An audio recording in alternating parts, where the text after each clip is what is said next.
Hello and welcome. Here are ways to become a supporter of the channel. Thank you and enjoy. 3, 2, 1. Still asleep? Wake up! The Centers for Disease Control announced a startling discovery. Long-forgotten vials of smallpox, one of the deadliest and most feared diseases in history. It was thought to be wiped out, but there it was in a cardboard box in a storage room just outside Washington, D.C. We also face a new threat that the next epidemic has a good chance of originating on a computer screen of a terrorist intent on using genetic engineering to create a synthetic version of the smallpox virus. Vials labeled smallpox found in a lab in Montgomery County. Smallpox is so deadly, only 2 labs in the entire world are allowed to have doses. Those vials were found at a Merck facility in Upper Gwinnett Township, Montgomery County, where vaccine research is conducted. Say, okay, what if a bioterrorist brought smallpox to 10 airports? How would the world respond to that? A truck hauling 100 monkeys collided with a dump truck outside Danville, and 3 of the monkeys got out. They arrived in the U.S. last week from Mauritius, a country in Eastern Africa. They were being from New York City to a CDC-approved quarantine facility. The 3 that escaped posed a health risk to the public, CDC officials told us today. Macaques can pass deadly viruses to humans. This morning, a Massachusetts man is in isolation after being diagnosed with the first case of monkeypox in the U.S. this year. Dr. Chin Hong says monkeypox can spread through the sharing of any bodily fluid. It behooves us all to think about a pandemic response. Could be that individuals are not as immune to monkeypox as they once were as a result of smallpox vaccination. That's why we see the ordering of the vaccine. We'll have to prepare for the next one. That, I'd say will get attention this time. There it is, people. What I tell you guys on my last video. These are all traitors, all these farmers, every single one of them complying. They're all traitors and it must be stopped. This is a planned famine. Traitors to the people of America.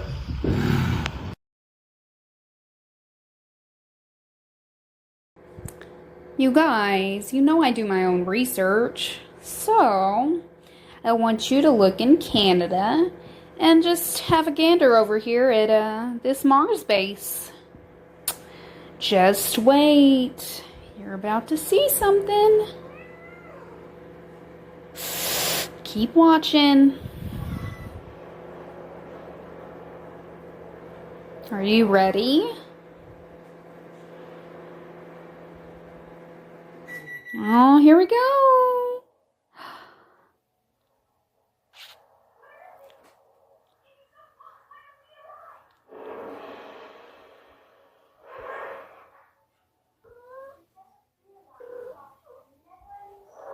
Boom.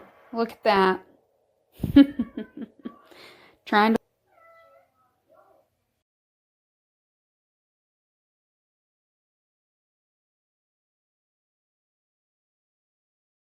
most scariest things caught on live TV.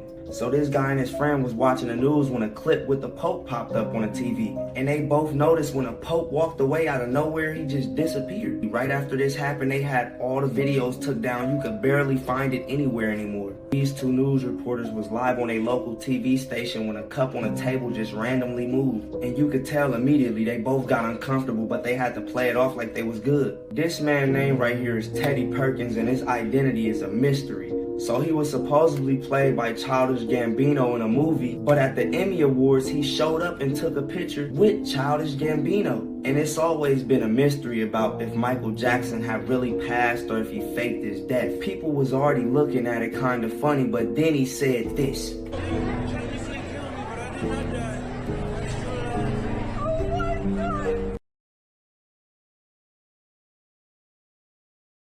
Let's talk about what happens when a hood superstar gets his foot through the door of the industry. Some people say he's a legend. Some people say he's a con artist. But me, I say he's the biggest finesser, but with the illest intentions. Everybody that he's done business with and everybody he's done met, from where he's from to when he got into the industry, always got the upper hand and always got his money, and always the person that he came in contact with never won. He robbed, stole, and cheated his way to the top. So this series right here is going to be called Surviving Birdman. I don't know if it's a marketing move or just how he moves, but this videos and this series is going to tell you everything that you need to know about this guy. Brian Christopher Williams, aka Birdman. Did you know that the security guard that got killed in the Buffalo supermarket shooting was actually working on a water-powered car? Meet Aaron Salter Jr. He was an ex-cop and now a security guard that gave his life trying to protect people during a shooting at a grocery store in Buffalo, New York. But what you may not know is he was working on a water-powered engine for vehicles, and he actually got it to work on his truck. I bet you didn't know that. This is the video explaining how it works on YouTube. Make sure to check it out after this. And this is where it gets crazy. There's reports of the shooter's parents claiming that the FBI groomed the son to do this. They claim the FBI came and made routine visits to their son leading up until this event. His views on radicalism changed drastically as those meetings progressed. Would the government really orchestrate something like this? If they did, it'd be for one of these two reasons, if not both. With gas prices going up and oil companies at an all-time high, to keep oil and gas companies booming, try to create more racial division. What do you think? Birdman, Birdman, Birdman. See, the crazy thing about Birdman is other people, they will finesse people that they don't know. Some, people that you just met. But no, he went after the close ones. Family, friends. The most infamous person that we know is Lil Wayne. And that's because they made the most money together and he kept them under his arm like a lucky charm. But Birdman, he was no normal person in the hood. His dad was in the military and his mom knew everybody around town. Him, his mom, and his two other siblings stayed in the house while his dad went overseas and did what he did. That gave Birdman the time to run around, meet other people, and make connections around the neighborhood. That's when he met Eldridge and Slim, which was his older brother and the owner of Cash Money. Him and the people that he met in the neighborhoods over at Uptown Ward, Louisiana, making connections, talking to people, and ended up getting with the wrong crowd, of course, because he's in the hood over in the 90s in New Orleans. So while Baby was making plays and making moves, there was about 9 different wards, which were gangs back in the day. But the thing about Birdman, he learned early. He knew to be cool with everybody else, keep things solid, and have water under the bridge at all times. This was what made Birdman untouchable in New Orleans. Because while everybody else was fighting each other, Birdman was cool with everybody, making plays and, setting up for the bigger goal. While Birdman was making most of the money, Cash Money was rapping. About 30 albums came out in that year, plus 6 came out the next year after that. He knew something had to play, so he invested his money to the rappers BG, Turk, Manny Fresh, and they all went on tour. After Birdman tasted a little success, he seen what the potential was, and he seen the more people that you cut around you, the more money you can make. But at that time, Birdman was hustling hard, and he got caught up, and he got locked up, and he was facing 5 years. He did 3 years and 5 years suspended sentence, and when he got out, that's when he really knew what he wanted to do.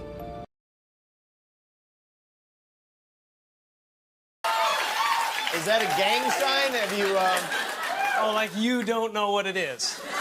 You don't know what that is. I have no idea. Well, you don't know. Jimmy Fallon doesn't know. David Letterman doesn't know. Well, we don't know. All the comics and show business don't know what this is.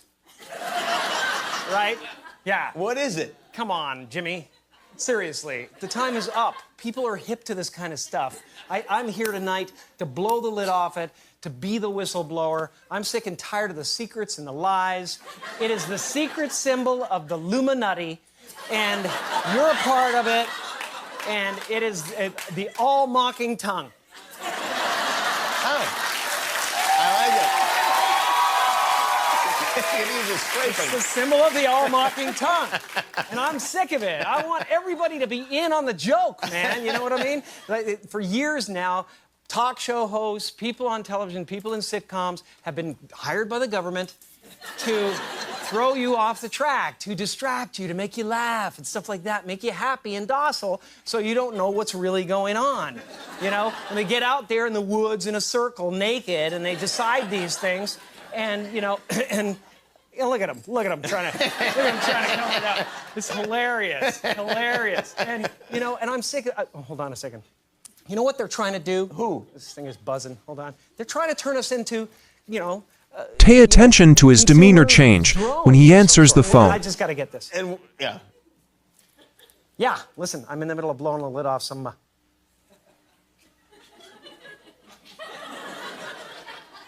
What happened? I'm sorry, Jimmy.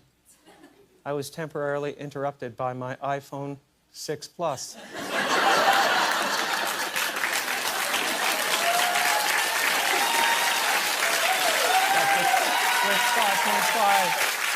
That's a big one, huh? 5.5 heads-up HD display. I think what I was really trying to say was I think people will enjoy Dumb and Dumber this weekend. And that is what I thought you were about to say. They should all go to the theater. They should all go to the theater tomorrow and see it. Because we could use a good laugh. Ha, ha, ha, ha, ha.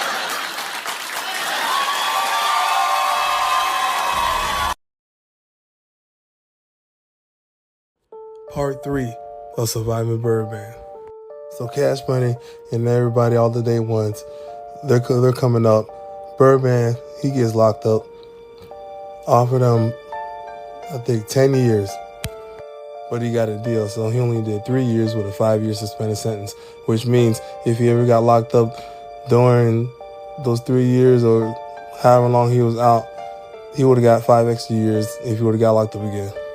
So when Birdman gets out, the homies automatically sense like, oh yeah, something done changed. Even though he was still doing the same thing, running around to each ward and, you know, slanging his business and doing whatnot, they knew that he changed. Because while he was in prison, he read the whole Bible, he got into the books, he studied, and he made more connections while he was in there.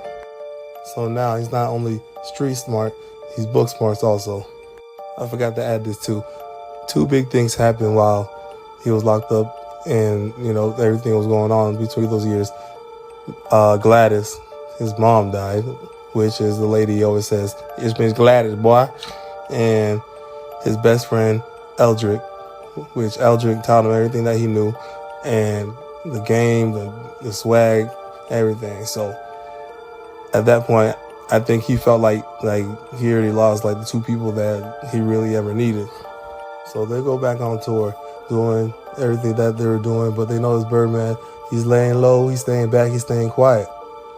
He's not opening up to the guys like he used to. He's just, you know, he's going out more and, you know, trying to make more moves and, you know, collecting more money. And they're wondering, where's all this extra money that you got? Where is it going? So he basically posed the, hey, I threw in more than half the money to make this group. I promoted y'all, so y'all don't ask me shit. When Juvenile heard this, he wasn't going for it because he knew what kind of guy he was. And he was in the group and, you know, he was like one of the top artists at the time. That's why I liked about Cash Money, because each artist had their time to shine. So him and Juvenile, you know, argue about money. So Birdman said, fuck your life. We don't need you. You can get the fuck on. Because at that point, he had Turk, he had BG, he had Lil Wayne. So he felt like he said, fuck you, I don't really need you. So once the Hot Boys heard this, they weren't really feeling it. But at that time, Birdman already had all the cash. He had all the connections. And the tour bus and everything, you know, Birdman already had that. And at that point, he already had Wayne. And he was grooming Wayne from the earliest age of 5, 6, earlier than that. So Birdman and Slim, which is Birdman's brother, owned more than half of Cash Money, had the cash and the connections, and had Wayne. So he was already setting up part 3. Yo, Elon Musk may actually just be building a hole that this time is too deep to get out of. Elon Musk has been hinting a lot at the truth. And if you guys remember, just a few weeks back, he stated on Twitter, "If I die under mysterious circumstances, it's been nice knowing you." And then for him to come back not even a week later and say a claim like this on Twitter, I think Elon trying to let us know something. And if you guys aren't aware of what Elon is talking about in this tweet, let me give y'all a quick overview. So if y'all remember during the end of Trump's presidential campaign, speculations of things like tax fraud, tensions between North Korea, and even about him having a failed presidential term as well. All of that information there was used to lie by a Clinton campaign lawyer to the FBI. Just like the information that got out about Trump's campaign chairman, Manafort. So after the world hearing this news about Trump's presidential campaign, he was already scheduled to go to Vietnam to meet North Korea dictator Kim Jong-un. Yes, he was persuaded by this campaign to go, even though we already had rising tensions with North Korea and Russia. Before attending this interview with Kim Jong-un that they set up, the Trump administration decided to ask the Kremlin, aka the citadel of Russia, for advice. I reckon he took the advice that they gave and then proceeded to go along and have this meeting with Kim Jong-un. And after this interview with Kim Jong-un, Russia's state TV criticized, laughed, and humiliated Trump, saying that he would equalize his approach to a dictator, that he would even talk to him and deal with him as if he's a regular person. And while they bashed Trump, they also praised Kim Jong-un for getting a negotiation or a talk with the United States president and seen as an equal throughout this negotiation. There is much, much, much more than where that came from. But yes, the Clinton campaign created this whole hoax about Trump and Russia, and Elon seen right through it. So what could be next? A lot of y'all said that he could be part of the 1% or he could just be trolling or playing his part. Well, right here, he definitely doing his best impersonation of someone who wants the best for people on this planet. And if I'm honest, I'm scratching my head too. Y'all let me know what y'all think in the comments. Not aliens, melanated gods. So that you can have a look at that. I'm really pleased about it because normally we perceive aliens to be white. And that's never sat very comfortably with me, frankly, when I know that it's not the case.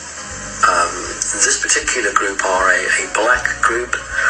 They're very benign, very friendly. I have encountered them, though I can't say that I'm anything like an expert on them, but I have encountered them. They are not reptilian. The questioner uses the word reptilian. I can understand that because when you look at them, you would see the scales, you would see the whole shape, but the correct term is amphibian. They are a hybridized form of human and amphibian. They are black-skinned. They model themselves a little bit on human culture. That's because they have existed in the oceans of this planet. 5'8" and... He did say scales, black skin, amphibian-like, huh? Right? Iridescent right there. You don't want black people to know that they have extraterrestrial ancestry. Right, Katrina? Right, and you were being told that black people didn't serve in the space program. Right. And there were people from all races. Right. Very interesting. And that's why another thing that I'm really fascinated by is Obama winning the election simply because there's only one type of human being on Earth that doesn't appear to have been seeded here by extraterrestrial races. In other words, most of the human beings on this planet are not local. There's a single blue-eyed ancestor that all human beings can be traced back to. The white person did not exist on Earth prior to about 10, 11,000 years ago. 6,000. Because of this exchange with higher species in the time of Atlantis. That's when we started to have the first interbreeding occurring that led to blue-eyed, white-skinned people. The only people that actually seem to have been generated by the Earth's own evolution is black people. Those are the only racial types that we have on Earth that you don't see in people that come from other planets, and that makes them very special.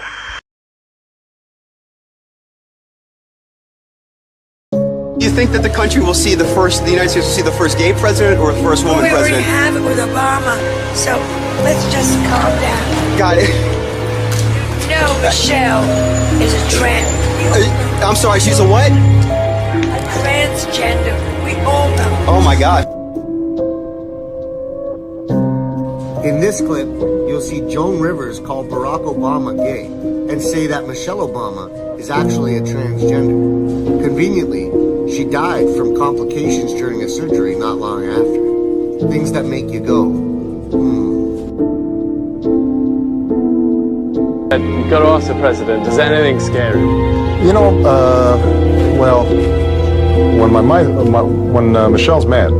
Men and women of the finest military in the world. Most of all, Admiral Mullen, Deborah. Michael and I also want to acknowledge your son Jack, who's deployed today. All of you have performed extremely.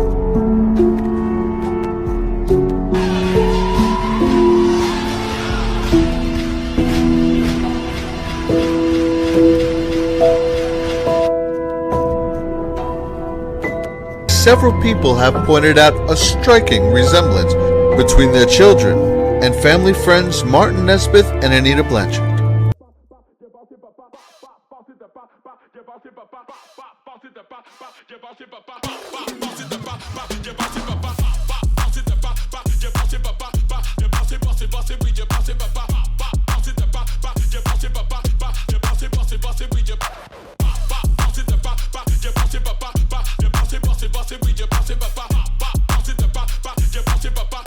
Bossy, bossy, bossy.